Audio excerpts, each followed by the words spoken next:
नमस्कार दोस्तों। आज की क्लास में हम ह्यूमन फिजियोलॉजी मानव शरीर क्रिया विज्ञान के महत्वपूर्ण एमसीक्यू हल करेंगे जो कि सभी प्रतियोगी परीक्षाओं में पूछे जाते हैं। दोस्तों, इस क्लास की नोट्स हमारे टेलीग्राम चैनल में मिल जाएगी। आप वहां से डाउनलोड करके भी पढ़ सकते हैं। लिंक हम डिस्क्रिप्शन में प्रोवाइड कर देंगे। आज चलिए देखते हैं क्वेश्चन नंबर फर्स्ट क्या है आज की क्लास का। तो आज की क्लास का क्वेश्चन नंबर फर्स्ट पूछ रहा है कि किस अम्ल की मांसपेशियों में जमा होने के कारण मनुष्य को थकान महसूस होती है? Due to accumulation of which acid in the muscle a person feels tired? Lactic acid, uric acid, citric acid या पाइरुविक एसिड?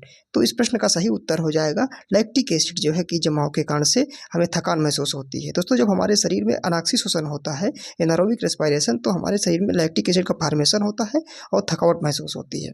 तो इस प्रश्न का सही उत्तर हो जाएगा लैक्टिक एसिड। अतः अगर बात करें हम कि यूरिक एसिड क्या होता है, तो यूरिक एसिड बेस्ट प्रोडक्ट होता है। ये वैसे यूरिन के थ्रू निकल जाता है फिल्टर होकर किडनी से, लेकिन यदि ये शरीर में हमारे जम जाता है तो गाउट नाम की बीमारी हो जाती है या किडनी स्टोन हो जाता है। ये गाउट मतलब जोड़ों में दर्द होता है। असेट्रिक अम्ल क्या होता है, ये नींबू में पाया जाता है।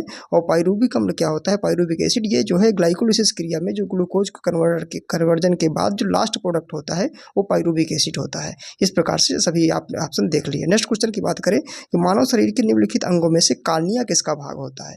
हमारे शरीर में से बहुत सारे अंग है, जैसे कान है, नाक है, वृक्क है, आँख है, तो उनमें से कार्निया किसका पार्ट है? तो आप कार्निया जो है सही उत्तर हो जाएगा इसका, आँख का पार्ट है, आई का पार्ट है कार्निया जो है। कार्निया क्या होता है दोस्तों? आँख में जो उभरा हुआ भाग होता है क्लियर और ट्रांसपेरेंट, उसे कार्निया कहते हैं। नेक्स्ट क्वेश्चन, नेत्रदान में आँख का कौन सा भाग प्रयुक्त किया जाता है? जो आपको आई डोनेशन दिया जाता है उसमें से क्या आई डोनेशन में क्या पूरी आँख दी जाती है, या रेटिना दिया जाता है, या कार्निया दिया जाता है, या नेत्र लेंस दिया जाता है, या संपूर्ण आँख दिया जाता है? तो जो आपको आई डोनेशन दी जाती है उसमें सिर्फ कार्निया वाला पार्ट डोनेट किया जाता है। तो इस प्रश्न का सही उत्तर हो जाएगा कार्निया सही हो जाएगा। नेक्स्ट क्वेश्चन दोस्तों, आँख में प्रवेश करने वाला प्रकाश किसके द्वारा नियंत्रित एवं नियमित होता है? आइरिस के द्वारा, कि कार्निया के द्वारा, कि पुपिल के द्वारा, कि रेटिना के द्वारा? तो सही उत्तर हो जाएगा इसका आइरिस सही हो जाएगा। दोस्तों, आइरिस क्या होता है? जो रंगीन पार्ट होता है हमारे आँख में उसको आइरिस कहते हैं, जो काला काला दिखता है या किसी का अलग पार्ट होता है। अब बीच की इसी आइरिस के हिंदी में पाइतारिका बोलते हैं, और इसी के बीच में जो सेंट्रल पार्ट होता है उसको पुपिल बोलते हैं। तो आइरिस क्या करती है, जो पुपिल की जो है जब ज़्यादा तेज प्रकाश होता है तो पुपिल को क्या करता है, छोटा कर देता है, थोड़ा स्मॉलर कर दे, कंस्ट्रिक्ट कर देता है। और जब लाइट हमारी जो है, हमारी जहाँ पे हम हैं वहाँ पे अगर लाइट की मात्रा धीमी है तो पुपिल को क्या कर देता है, ज़्यादा बड़ा कर देता है। इस प्रकार से लाइट अंदर ज़्यादा पहुँच पाती है और हमको क्लियर जो है जो भी ऑब्जेक्ट हमारे सामने है वो दिख पाता है। तो इस प्रकार से आइरिस क्या करती है, आइरिस की एक विशेषता है, यानी जो है ये तेज प्रकाश में जो है सिकुड़ जाती है और धीमे प्रकाश में फैल जाती है। नेक्स्ट क्वेश्चन की बात करें कि आँख के किस भाग पर वस्तु का प्रतिबिंब बनता है? जो हमारा आँख है उसमें प्रतिबिंब बनता तो है, लेकिन जिसको हम देख पाते हैं कोई ऑब्जेक्ट, तो किस पार्ट पे बनता है? पुपिल पे, कि कार्निया पे, कि आइरिस पे, कि रेटिना पे? तो सही उत्तर हो जाएगा रेटिना। जो आँख का रेटिना भाग है वहाँ पे प्रतिबिंब बनता है। नेक्स्ट क्वेश्चन बात करें, मानव नेत्र में उपस्थित जो रेटिना है उसमें रंगों का विभेद करने के लिए क्या उपस्थित होता है? जैसे हम पहचान पाते हैं हरे रंग का है या काले रंग का है या नीले रंग का है, जो भी चीज़, तो ये किसके विशेषताओं के कारण से हम देख पाते हैं? कॉन्स के कारण से, कि रॉड्स के कारण से, कि कार्निया, की कोराइड? तो सही उत्तर हो जाएगा इसका कॉन्स। एक CONS होता है कॉन्स। एक कॉन्स क्या होते हैं दोस्तों? ये कॉन्स और रॉड दोनों के दोनों फोटो रिसेप्टर सेल्स होते हैं। इनकी दोनों की अलग अलग विशेषताएं हैं। जो कॉन्स होते हैं ये भी फोटो रिसेप्टर हैं और रॉड्स भी फोटो रिसेप्टर हैं, लेकिन जो रॉड्स होते हैं ये जब लाइट धीमी होती है तब रॉड्स एक्टिव होते हैं। इसको याद कैसे करेंगे? आप ऐसे याद करेंगे, रॉड से क्या होता है, रॉड लगाए जाते हैं ना जिससे लाइट निकलती है, तो ये समझ लीजिए जब अंधेरा होगा तभी तो रॉड जलाते हैं ना। तो ये आप ये से समझ सकते हैं कि जब डिम लाइट होगी तो वहाँ पे रॉड्स एक्टिव होंगे, और जब लाइट ज़्यादा होगी वहाँ पे कॉन्स एक्टिव होंगे। कॉन्स की विशेषता है दोस्तों ये कि फोटो टॉपिक विजन होता है, इनका ये कलर परसेप्शन होते हैं। फोटोटॉपिक विजन भी होता है और कलर परसेप्शन भी होता है। इनका मतलब हरे और नीला और लाल इस प्रकार से जो कलर हैं वो इसके लिए जिम्मेदार होते हैं, ये कॉन्स होते हैं। और रॉड्स जो है ये कलर से इनका कोई लेना देना नहीं है, ये सिर्फ स्कोटोपिक विजन दिखाते हैं। ठीक है, तो इस प्रकार से दोनों के दोनों फोटो रिसेप्टर सेल हैं, मतलब ये लाइट सेंसिटिव होते हैं। तो ये दोनों हो गए। और कार्निया क्या होता है आपको बता ही चुके हैं। कोरोइड क्या है, इसकी ये आपकी आँख की लेयर है, इसके लिए कोराइड, रेटिना, 3 लेयर होती हैं। तो सही उत्तर हो जाएगा इसका, जो कलर के लिए जिम्मेदार है कॉन्स हो जाएंगे। और अगर कॉन्स में कोई डिफेक्ट हो रहा है तो उसकी कमी से हमको जो कलर ब्लाइंडनेस डिसीज हो जाएगी, और रॉड्स में कोई अगर डिफेक्ट हो रहा है तो उसकी कमी से हमको रतौंधी रोग हो जाएगा। नेक्स्ट क्वेश्चन देखें, आइरिस का कार्य क्या है? आइरिस का कार्य प्रतिबिंब बनाना है, कि नेत्र लेंथ की सुरक्षा करना, कि पुतली के आकार को नियंत्रित करना, कि रेटिना पर बने उल्टे प्रतिबिंब को सीधा करना? तो सही उत्तर हो जाएगा पुतली के आकार को नियंत्रित करना, भी आपको बता चुके थे। नेक्स्ट क्वेश्चन देखें कि हृदय वंचित है, जो आपका हार्ट है वो इसमें किसकी कमी होती है? फ्रॉम हार्ट मसल की, कि इनवॉलंटरी मसल की कि वॉलंटरी मसल की, फ्रॉम स्मूथ मसल की। तो जो हार्ट में वॉलंटरी मसल जो होती हैं, ऐच्छिक पेशी, वो क्या होती हैं, एब्सेंट होती हैं, क्योंकि ये चीज़ तभी तो हृदय हमेशा हमारा क्या होता है, धड़कता रहता है। उसमें ऐसा नहीं कि आपकी जब मन करे तब आप हृदय की धड़कन को रोक लो और जब कहे तब चालू कर दे, ऐसा नहीं है। इसलिए जब से शुरू होता है, शुरू से लेकर के जन्म से या और पहले से ही, तब से आज तक, जब तक व्यक्ति जिंदा रहता है तब तक हृदय हमेशा धड़कता ही रहता है। इसलिए ये इसमें क्या है, वॉलंटरी पेशी एक्चुअली में होती क्या है, जिनको इच्छा अनुसार आप कर सके। तो हृदय में इच्छा अनुसार कुछ आप पेशियों को तो चला नहीं सकते, इसलिए इसमें वॉलंटरी पेशियाँ यानी जो है ऐच्छिक पेशियाँ अब्सेंट होती है। वही पूछा है किसके, वंचित मतलब अब्सेंट होती है, इसमें डिप्राइव्ड होती है, कमी होती है किसकी, ऐच्छिक पेशियों की। बाकी कार्डियक मसल इसमें पाई जाती हैं, इनवॉलंटरी मसल पाई जाती हैं, ठीक है, स्मूथ मसल पाई जाती है। नेक्स्ट क्वेश्चन देखिए कि मनुष्य में त्वचा स्किन का सबसे अधिक मोटी होती है। जो आपका मनुष्य में जो त्वचा होती है वो किस स्थान पर कह रहा है सबसे अधिक मोटी होती है, तलुए पर यानी सोल्स में, पैरों में सबसे नीचे, या हथेली पे, कि नितंबों में यानी बटक्स में, कि सिर में, आपकी कहाँ पे होती है। तो सही उत्तर हो जाएगा तलुए में यानी सोल्स में जो है स्किन सबसे मोटी होती है। नेक्स्ट क्वेश्चन की बात करें कि मानव शरीर में सबसे बड़ा अंग कौन सा है। जो मानव शरीर है आपका ह्यूमन बॉडी, उसमें लार्जेस्ट ऑर्गन कौन सा है, ब्रेन की, हार्ट की, स्किन की, लिवर। तो सही उत्तर हो जाएगा आपको दोस्तों, सबसे बड़ा जो अंग है वो हो जाएगा स्किन। लार्जेस्ट अंग पूछ रहा है ना यहाँ पे, तो लार्जेस्ट यानी सबसे बड़ा अंग स्किन हो जाएगा। अगर पूछता सबसे लॉन्गेस्ट अंग पूछता यानी longest organ in the body, तो एलिमेंट्री कैनाल हो जाती है, आहार नाल हो जाती है। अगर लॉन्गेस्ट पूछे, सबसे लंबा, लेकिन सबसे बड़ा पूछे, तो हो जाएगा चमड़ा यानी स्किन सबसे बड़ा अंग होता है। नेक्स्ट क्वेश्चन देखिए, मानव त्वचा को रंग देने वाला वर्डक कौन सा है।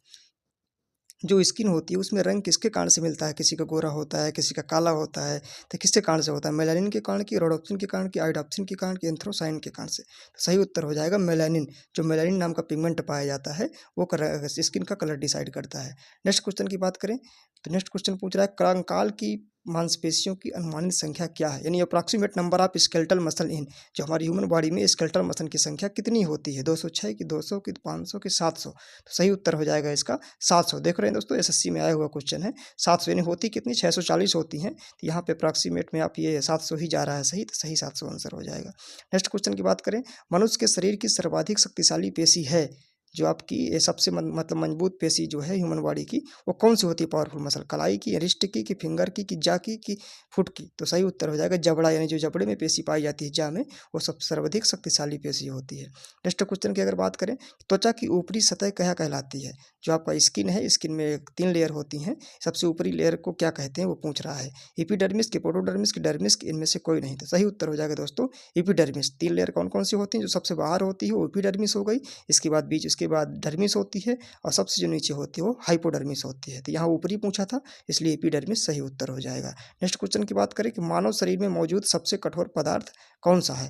जो आपको यानी जो hardest substance in the present human body में क्या होता है, नी कैप होता है, कि फिंगर नेल होता है, कि टूथ इनामेल होता है, कि बोन्स ऑफ स्कल होता है। तो सही उत्तर हो जाएगा टूथ इनामेल जो होता है, यानी दांत की जो परत इनामेल होता है ना, जो दांत की सबसे ऊपरी परत होती है उसको, तो उससे सबसे मजबूत जो है या कठोर पदार्थ होता है हमारे शरीर का। तो सही उत्तर हो जाएगा ऑप्शन सी। नेक्स्ट क्वेश्चन की बात करें कि कशेरुक जंतु के शरीर में सर्वाधिक कठोर भाग होता है, यानी जो है जो hardest part in the vertebrate में क्या होता है ह्यूमन बॉडी में, कैरोटिन की हड्डी, की इनामेल, की खोपड़ी। अभी आपको बताया था इनामेल वाला जो पार्ट होता है दांत का, वो सबसे मजबूत होता है। नेक्स्ट क्वेश्चन देखिए, मानव शरीर में कौन सा अंग पुनरुद्भवन को प्रदर्शित करता है, यानी रिजनरेशन। जो रिजनरेशन होता है वो किस आर्गन में पाया जाता है, किस में, प्लीहा में, यानी स्प्लीन में, की जो किडनी में, की ब्रेन में, की लीवर में। तो सही उत्तर हो जाएगा इसका जो लीवर होता है उसमें रिजनरेशन कैपेसिटी पाई जाती है, यानी उसकी जो सेल्स होती हैं डिवीजन करके फिर से जनरेट हो जाती है, उसी को बोलते हैं पुनरुद्भवन या रीजनरेशन बोलते हैं, दोबारा जनरेट हो सकता है। नेक्स्ट क्वेश्चन की बात करें, मानव शरीर के कौन से अंग को प्रत्यारोपण नहीं किया जा सकता। प्रत्यारोपण क्या होता है, ट्रांसप्लांटेशन, एक अंग को जो है निकाल के दूसरे व्यक्ति में लगाया जाता है, तो उसको किस कह रहे हैं, किसके अंग का ट्रांसप्लांटेशन नहीं किया जा सकता, किसका, किडनी का, कि हार्ट का, कि फेफड़ा का, कि ब्रेन का। तो सही उत्तर हो जाएगा इसका ब्रेन का, यानी ब्रेन का हम ट्रांसप्लांटेशन नहीं कर सकते। किडनी ट्रांसप्लांटेशन होता है, हार्ट ट्रांसप्लांटेशन होता है, लंग भी हो सकता है, लेकिन ब्रेन का ट्रांसप्लांटेशन नहीं कर सकते। नेक्स्ट क्वेश्चन देखें कि निम्नलिखित में से कौन सा एक अवशेषीय अंग नहीं है। अवशेषीय अंग क्या होते हैं दोस्तों, इनको वेस्टिजियल ऑर्गन जिसको अंग्रेजी में बोलते हैं, ये वो अंग होते हैं जो हमारे शरीर में पाए जाते हैं लेकिन इनका कोई काम नहीं है इस समय पे, तो वो ऐसे अंग को मतलब जो है अवशेषीय अंग कहते हैं। और इस ऑप्शन में पूछ रहा है कौन सा अंग नहीं है, डायाफ्राम, के सेंट्रियोल, के अपेंडिक्स, के मोलर दांत। तो सही उत्तर हो जाएगा डायाफ्राम। डायाफ्राम जो है अवशेषीय अंग नहीं है, इसका जो है मतलब काम है हमारे शरीर में। डायाफ्राम क्या होता है, ब्रीदिंग में इसका बहुत इंपॉर्टेंट रोल होता है, और भी बहुत सारी हमारी फिजियोलॉजी में इसका इंपॉर्टेंट रोल होता है। लेकिन सेंट्रियोल और अपेंडिक्स जो होते हैं, जो ब्लाज इंटेस्टाइन का पार्ट है उस अपेंडिक्स बोलते हैं, मोलर दांत होते हैं जिसको विजडम टीथ बोलते हैं, इनका मतलब ये इनको वेस्टिजियल ऑर्गन माना गया है। ठीक है, तो सही उत्तर हो जाएगा इसका डायाफ्राम। नेक्स्ट क्वेश्चन देखिए, मनुष्य की आंसू में कौन सा एंजाइम होता है? जो हमारे आंसू निकलते हैं, टीयर्स निकलते हैं, इसमें एक एंजाइम पाया जाता है जिससे जीवाणु मर जाते हैं। तो पूछ रहा है वो एंजाइम को क्या कहते हैं? माइलेज कहते हैं कि यूरिएज कहते हैं कि लाइसोजाइम कहते हैं कि टाइलिन कहते हैं? तो सही उत्तर हो जाएगा दोस्तों इसको लाइसोजाइम होता है। लाइसोजाइम जो है आपको इसमें भी पढ़ा होगा कि सलाइवा में भी पाया जाता है, हाँ, और गैस्ट्रिक जूस में भी पाया जाता है। इसका काम यही होता है कि जो बैक्टीरिया होते हैं उसको नष्ट कर देता है। तो इसका ये तो सही उत्तर हो गया लाइसोजाइम। अगर बात करिए माइलेज क्या होता है, ये कार्बोहाइड्रेट का पाचन करता है। यूरिएज ये होता है, ये यूरिया को जो है हाइड्रोलिसिस करता है, ये अमोनिया में और कार्बन डाइऑक्साइड में। और जो टाइलिन होता है ये सेल्युलरी माइलेज ये होता है, ये भी जो है सलीबा में पाया जाता है, लार में जो है। तो इस प्रकार से आपको दोस्तों आज 20 क्वेश्चन कंप्लीट हो गए हैं। उम्मीद करता हूँ क्लास पसंद आई होगी, और क्लास पसंद आई होगी तो वीडियो लाइक कर दीजिएगा जिससे दूसरों लोगों को भी पता चल सके, और चैनल सब्सक्राइब कर लीजिएगा। Thank you so much. जय हिंद, जय भारत।